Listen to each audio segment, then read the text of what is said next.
ಕಾವೇರಿ ಕರ್ನಾಟಕಕ್ಕೆ ಜೀವನಾಡಿ, ತಮಿಳುನಾಡಿಗೆ ರಾಜಕೀಯ ಹಾಗೆ ಕೃಷಿಯ ಆಧಾರ ಸ್ತಂಭ. ನೂರಾರು ವರ್ಷಗಳ ಇತಿಹಾಸ ಇರುವ ಈ ನದಿ ನೀರಿನ ಹಂಚಿಕೆ ವಿವಾದ ಕೇವಲ ಭೌಗೋಳಿಕ ಗಡಿಗಳ ನಡುವಿನ ಜಗಳವಾಗಿ ಉಳಿದೇ ಇಲ್ಲ. ಬದಲಾಗಿ ಕರ್ನಾಟಕದ ಮುಖ್ಯಮಂತ್ರಿಗಳ ರಾಜಕೀಯ ಪರೀಕ್ಷೆಯ ಕಣ ಕೂಡ ಆಗಿ ಹೋಗಿದೆ ಕಾವೇರಿ ವಿವಾದ. ಎಕ್ಸಾಂಪಲ್, ಬಂಗಾರಪ್ಪನವರ ಕ್ರಾಂತಿಕಾರಿ ಸುಗ್ರೀವಾಜ್ಞೆ ಮುಂದುವರೆದು HD ದೇವೇಗೌಡರ ರಾಜತಾಂತ್ರಿಕ ನಡೆ, ಅದಕ್ಕಿಂತ ಮುಂದುವರೆದ್ರೆ SM ಕೃಷ್ಣ ಅವರ ಐತಿಹಾಸಿಕ ಪಾದಯಾತ್ರೆ, ಹಾಗೆ ಸುಪ್ರೀಂ ಕೋರ್ಟ್ನ ಆದೇಶವನ್ನು ಮೀರಿ ಕಂಟೆಂಪ್ಟ್ ನೋಟಿಸ್ಗೆ ಗುರಿಯಾಗಿದ್ದು SM ಕೃಷ್ಣ ಅವರು. ಇಲ್ಲಿವರೆಗೆ ಕಾವೇರಿ ಹರಿವಿನಲ್ಲಿ ರಕ್ತ ರಾಜಕೀಯ ಸಮರದ ದೀರ್ಘ ಇತಿಹಾಸನೇ ಇದೆ. ಈ ಬಗ್ಗೆ ಕೂಡ ವಿಸ್ತೃತವಾದ ರಾಜಕೀಯ ವಿಶ್ಲೇಷಣೆಯನ್ನ ನೋಡೋಣ ಎಳೆ ಎಳೆಯಾಗಿ. ಎಸ್ ಬಂಗಾರಪ್ಪನವರ 1991ರ ಐತಿಹಾಸಿಕ ಸುಗ್ರೀವಾಜ್ಞೆ. ಕರ್ನಾಟಕದ ಯಾವ ಮುಖ್ಯಮಂತ್ರಿಯೂ ಇಡದ ಹೆಜ್ಜೆ. ಕಾವೇರಿ ವಿವಾದದ ಆಧುನಿಕ ಇತಿಹಾಸದಲ್ಲಿ ಸಾರೆಕೊಪ್ಪ ಬಂಗಾರಪ್ಪನವರು ಮುಖ್ಯಮಂತ್ರಿಯಾಗಿದ್ದ 1991ನೇ ಇಸವಿ ಅತ್ಯಂತ ನಿರ್ಣಾಯಕ ವರ್ಷ. 1990ರಲ್ಲಿ ಕೇಂದ್ರ ಸರ್ಕಾರವು ಕಾವೇರಿ ನೀರು ವಿವಾದದ ನ್ಯಾಯಾಧಿಕರಣ ರಚಿಸಿತು. 1991ರ ಜೂನ್ 25ರಂದು ನ್ಯಾಯಾಧಿಕರಣವು ತನ್ನ ತಡೆಯಾಜ್ಞೆ ನೀಡುವುದರೊಂದಿಗೆ ಕರ್ನಾಟಕವು ತಮಿಳುನಾಡಿಗೆ ಪ್ರತಿ ವರ್ಷ 205 TMC ನೀರನ್ನು ಬಿಡಬೇಕು ಹಾಗೂ ಕರ್ನಾಟಕ ತನ್ನ ಅಚ್ಚುಕಟ್ಟು ಪ್ರದೇಶದ ವಿಸ್ತರಣೆಯನ್ನ ತಡೆಯಬೇಕು ಅಂತ ಆದೇಶವನ್ನು ಹೊರಡಿಸಿತು. ಈ ಆದೇಶ ಕರ್ನಾಟಕದ ರೈತರಲ್ಲಿ ತೀವ್ರ ಆಕ್ರೋಶಕ್ಕೆ ಕಾರಣವಾಗುತ್ತೆ. ಆಗಷ್ಟೇ ಮುಖ್ಯಮಂತ್ರಿಯಾಗಿದ್ದ ಎಸ್ ಬಂಗಾರಪ್ಪನವರು ಈ ಆದೇಶವನ್ನ ಜಾರಿಗೆ ತಂದರೆ ರಾಜ್ಯದ ದಕ್ಷಿಣ ಒಳನಾಡಿನ ರೈತರು ಸಂಪೂರ್ಣವಾಗಿ ನಾಶವಾಗ್ತಾರೆ ಎಂಬುದನ್ನು ಅರಿತು ಕ್ರಾಂತಿಕಾರಿ ಹೆಜ್ಜೆಯನ್ನು ಮುಂದಿಡುತ್ತಾರೆ. ಬಂಗಾರಪ್ಪ ಅವರು ಕೇಂದ್ರ ಸರ್ಕಾರದ ಹಾಗೂ ನ್ಯಾಯಾಧಿಕರಣದ ಒತ್ತಡಕ್ಕೆ ಮಣಿಯದೆ 1991ರ ಜುಲೈನಲ್ಲಿ ಕರ್ನಾಟಕ ಕಾವೇರಿ ಜಲಾನಯನ ಪ್ರದೇಶದ ನೀರಾವರಿ ಸಂರಕ್ಷಣಾ ಸುಗ್ರೀವಾಜ್ಞೆಯನ್ನ ಹೊರಡಿಸುತ್ತಾರೆ. ಏನಿತ್ತು ಬಂಗಾರಪ್ಪ ಸರ್ಕಾರ ಹೊರಡಿಸಿದ ಸುಗ್ರೀವಾಜ್ಞೆಯಲ್ಲಿ? ಈ ಸುಗ್ರೀವಾಜ್ಞೆ ಪ್ರಕಾರ ಕರ್ನಾಟಕದ ಕಾವೇರಿ ಜಲಾನಯನ ಪ್ರದೇಶದಲ್ಲಿರುವಂತಹ ನೀರು ಮೊದಲಿಗೆ ರಾಜ್ಯದ ರೈತರ ನೀರಾವರಿ ಅಗತ್ಯತೆಗಳಿಗೆ ಬಳಕೆಯಾಗಬೇಕು. ತಮಿಳುನಾಡಿಗೆ ನೀರು ಹರಿಸುವುದನ್ನು ತಡೆಯುವ ಮತ್ತು ನ್ಯಾಯಾಧಿಕರಣದ ತಡೆಯಾಜ್ಞೆಯನ್ನು ರಾಜ್ಯದಲ್ಲಿ ನಿಷ್ಕ್ರಿಯಗೊಳಿಸುವ ಹಕ್ಕು ರಾಜ್ಯ ಸರ್ಕಾರಕ್ಕಿದೆ ಅಂತ ಈ ಸುಗ್ರೀವಾಜ್ಞೆ ಸಾರಿತು. ಅವತ್ತಿನ ಮಟ್ಟಿಗೆ ಬಂಗಾರಪ್ಪ ಕರ್ನಾಟಕದ ರೈತರ ಕಣ್ಣಲ್ಲಿ ಹೀರೋ ಆಗ್ತಾರೆ. ಬಂಗಾರಪ್ಪನವರ ಈ ದಿಟ್ಟ ನಿರ್ಧಾರ ತಮಿಳುನಾಡಿನಲ್ಲಿ ಕಾಡ್ಗಿಚ್ಚಿನಂತೆ ಹಬ್ಬುತ್ತೆ. ಸುಗ್ರೀವಾಜ್ಞೆಗೆ ಸೆಡ್ಡು ಹೊಡೆದ ತಮಿಳುನಾಡು ಸಿಎಂ ಜಯಲಲಿತಾ. ಕರ್ನಾಟಕದ ಮುಖ್ಯಮಂತ್ರಿ ಬಂಗಾರಪ್ಪನವರು ಸುಗ್ರೀವಾಜ್ಞೆ ಹೊರಡಿಸಿದಾಗ ಜಯಲಲಿತಾ 1991ರ ಜೂನ್ನಲ್ಲಿ ಅವರು ಮೊದಲ ಬಾರಿಗೆ ತಮಿಳುನಾಡಿನ ಮುಖ್ಯಮಂತ್ರಿಯಾಗಿ ಅಧಿಕಾರವನ್ನ ಸ್ವೀಕರಿಸುತ್ತಾರೆ. ಬಂಗಾರಪ್ಪನವರು ಕಾವೇರಿ ಸುಗ್ರೀವಾಜ್ಞೆಯನ್ನು ಹೊರಡಿಸಿದ ತಕ್ಷಣ ಜಯಲಲಿತಾ ಅದನ್ನ ತಮ್ಮ ಹೊಸ ಸರ್ಕಾರದ ಅತಿದೊಡ್ಡ ಸವಾಲಾಗಿ ತೆಗೆದುಕೊಂಡರು. ಈ ಸುಗ್ರೀವಾಜ್ಞೆಯನ್ನ ಸಂವಿಧಾನ ಬಾಹಿರ ಮತ್ತು ನ್ಯಾಯಾಂಗದ ಮೇಲಿನ ದಾಳಿ ಅಂತ ಬಣ್ಣಿಸಿದ ಅವರು ತಕ್ಷಣವೇ ಕೇಂದ್ರ ಸರ್ಕಾರದ ಗಮನಕ್ಕೆ ತಂದರು ಹಾಗೂ ಸುಪ್ರೀಂ ಕೋರ್ಟ್ ಮೆಟ್ಟಿಲೇರ್ತಾರೆ. ಕೇಂದ್ರ ಸರ್ಕಾರವು ಈ ವಿಷಯವನ್ನ ಸುಪ್ರೀಂ ಕೋರ್ಟ್ನ ಸಂವಿಧಾನ ಪೀಠದ ಅಭಿಪ್ರಾಯಕ್ಕೆ ಕಳುಹಿಸಿಕೊಟ್ಟಿತು. ಸುಪ್ರೀಂ ಕೋರ್ಟ್ ಒಂದು ರಾಜ್ಯವು ತನ್ನ ಶಾಸನಾಧಿಕಾರವನ್ನು ಬಳಸಿ ನ್ಯಾಯಾಧಿಕರಣದ ಆದೇಶವನ್ನು ರದ್ದುಗೊಳಿಸಲು ಸಾಧ್ಯವಿಲ್ಲ ಅಂತ ತೀರ್ಪು ನೀಡಿ ಬಂಗಾರಪ್ಪ ಸರ್ಕಾರದ ಸುಗ್ರೀವಾಜ್ಞೆಯನ್ನು ರದ್ದುಗೊಳಿಸಿತು. ಈ ಬೆಳವಣಿಗೆ ನಂತರ 1991ರ ಡಿಸೆಂಬರ್ನಲ್ಲಿ ಕರ್ನಾಟಕ ಮತ್ತು ತಮಿಳುನಾಡು ನಡುವೆ ಭೀಕರ ಹಿಂಸಾಚಾರ ನಡೆಯುತ್ತೆ. ಬಂಗಾರಪ್ಪನವರ ಈ ನಡೆ ರಾಜಕೀಯವಾಗಿ ಅವರನ್ನ ರೈತ ನಾಯಕನನ್ನಾಗಿ ಬಿಂಬಿಸುತ್ತಾದರೂ ಕೂಡ ಕಾವೇರಿ ವಿವಾದಕ್ಕೆ ದೊಡ್ಡ ಕಾನೂನು ತಿರುವನ್ನ ನೀಡಿತು.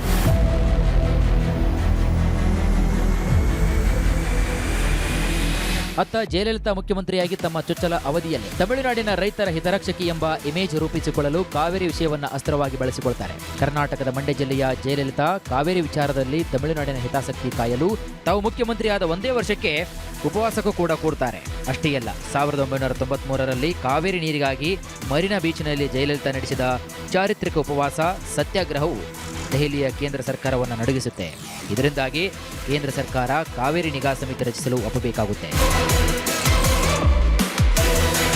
1994ರಲ್ಲಿ HD ದೇವೇಗೌಡ ಅವರು ಕರ್ನಾಟಕದ ಮುಖ್ಯಮಂತ್ರಿಯಾಗಿ ಅಧಿಕಾರವನ್ನು ವಹಿಸಿಕೊಂಡಾಗ ಕಾವೇರಿ ವಿವಾದ ಮತ್ತೊಮ್ಮೆ ಹೊಸ ರೂಪವನ್ನು ಪಡೆದುಕೊಂಡಿದೆ. 1995-96ರಲ್ಲಿ ಮಳೆಯ ಅಭಾವದಿಂದಾಗಿ ಕಾವೇರಿ ಜಲಾನಯನ ಪ್ರದೇಶದಲ್ಲಿ ತೀವ್ರ ಅಭಾವ ಪರಿಸ್ಥಿತಿ ನಿರ್ಮಾಣವಾಗುತ್ತೆ.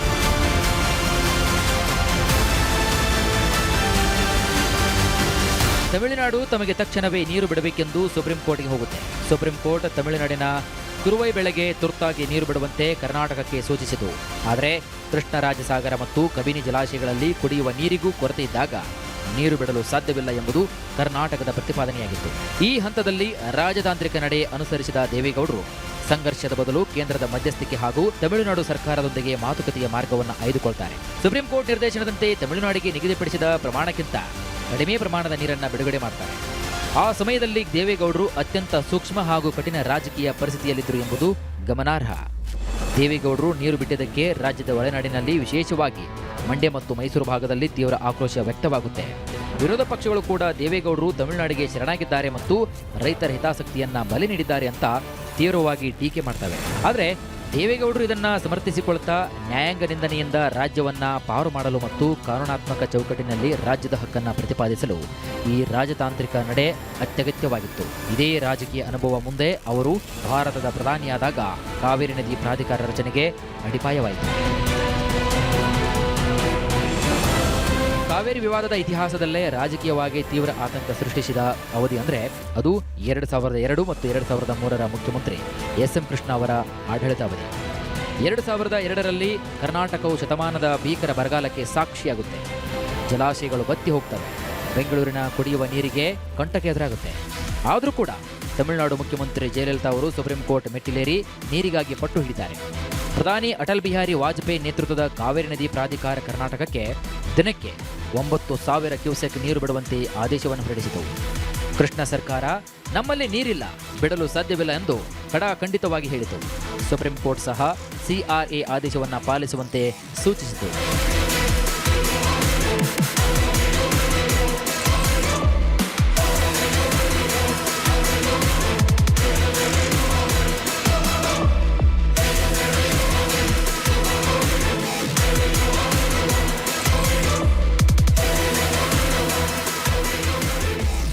ನ್ಯಾಯಾಂಗದ ಆದೇಶ ಮತ್ತು ರಾಜ್ಯದ ರೈತರ ಹಿತಾಸಕ್ತಿಯ ನಡುವೆ ಸಿಲುಕಿದ ಎಸ್ ಎಂ ಕೃಷ್ಣ ಅವರು 2002ರ ಅಕ್ಟೋಬರ್ನಲ್ಲಿ ಒಂದು ಅಭೂತಪೂರ್ವ ಹೆಜ್ಜೆ ನೆಡುತ್ತಾರೆ. ಸುಪ್ರೀಂ ಕೋರ್ಟ್ ಆದೇಶವನ್ನು ಉಲ್ಲಂಘಿಸಿ ರೈತರ ಬೆಂಬಲಕ್ಕೆ ನಿಲ್ಲಲು ಬೆಂಗಳೂರಿನಿಂದ ಮಂಡ್ಯದ ಮದ್ದೂರಿನವರೆಗೆ ಪಾದಯಾತ್ರೆಯನ್ನು ಆರಂಭಿಸುತ್ತಾರೆ. ಈ ಪಾದಯಾತ್ರೆ ಕರ್ನಾಟಕದಾದ್ಯಂತ ದೊಡ್ಡ ಜನಜಾಗೃತಿಯನ್ನು ಮೂಡಿಸಿತು. ಕೃಷ್ಣ ಅವರ ಪ್ರತಿಷ್ಠೆ ದೇಶದ ಮಟ್ಟದಲ್ಲಿ ಎತ್ತರಕ್ಕೆ ಬೆಳೆಯಿತು. ಇದೇ ಸಂದರ್ಭದಲ್ಲಿ ಮಂಡ್ಯ ಜಿಲ್ಲೆಯ ಶ್ರೀರಂಗಪಟ್ಟಣ ತಾಲೂಕಿನ ಬಲಮುರಿ ಬಳಿ ಕಾವೇರಿ ಹೋರಾಟ ತೀವ್ರ ಸ್ವರೂಪವನ್ನು ಪಡೆದುಕೊಂಡಿತ್ತು. ಕಾವೇರಿ ನೀರನ್ನು ತಮಿಳುನಾಡಿಗೆ ಬಿಡ್ತಾ ಇರುವುದನ್ನು ಪ್ರತಿಭಟಿಸಿ ಕಾವೇರಿ ಪ್ರೇಮಿ ಗುರುಸ್ವಾಮಿ ಎಂಬುವವರು ಬಲಮುರಿ ಜಲಪಾತದ ಬಳಿ ನದಿಗೆ ಹಾರಿ ಆತ್ಮಬಲಿ ನೀಡಿದರು. ಗುರುಸ್ವಾಮಿಯವರ ಈ ಭೀಕರ ಸಾವು ಇಡೀ ಮಂಡ್ಯ ಜಿಲ್ಲೆಯನ್ನು ಬೆಚ್ಚಿ ಬೀಳಿಸಿತು. ಪ್ರತಿಭಟನೆಗಳು ಹಿಂಸಾತ್ಮಕ ರೂಪವನ್ನು ಪಡೆದುಕೊಂಡವು. ರಾಜ್ಯಾದ್ಯಂತ ಸಾರಿಗೆ ಸ್ತಬ್ಧವಾಯಿತು. ಈ ನಡುವೆ ನ್ಯಾಯಾಲಯದ ಅಂಗಳದಲ್ಲಿ ದೊಡ್ಡ ರಾಜಕೀಯ ಹಿನ್ನಡೆ ಕಾದಿತ್ತು. ಅದೇ ನ್ಯಾಯಾಂಗ ನಿಂದನೆ.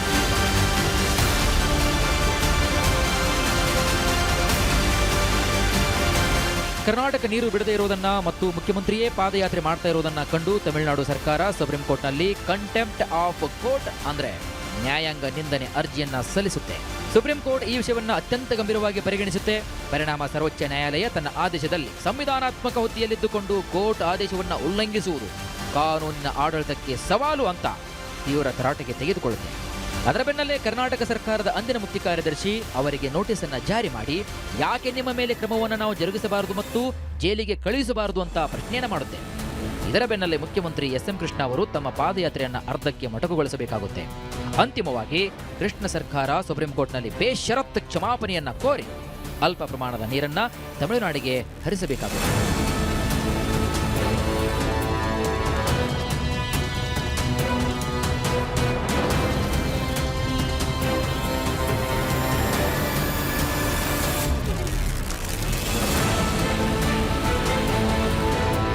ಹೀಗೆ ಇತಿಹಾಸವನ್ನು ಅವಲೋಕಿಸುತ್ತಾ ಹೋದರೆ ಬರಗಾಲ ಬಂದಾಗಲೆಲ್ಲ ಕಾವೇರಿ ರಾಜಕೀಯ ಭುಗಿಲೆದ್ದಿದೆ. ಈಗ ಮತ್ತೊಮ್ಮೆ ಬರಬಾರದ ಬರ ಬಂದೇ ಬಿಟ್ಟಿದೆ. ಗೋಧಿ ಮುಚ್ಚದ ಕೆಂಡದಂತಿದ್ದ ಕಾವೇರಿ ರಾಜಕೀಯದ ಒಂದು ಕಿಡಿ ಇಂದು ಕಾಣಿಸಿದೆ.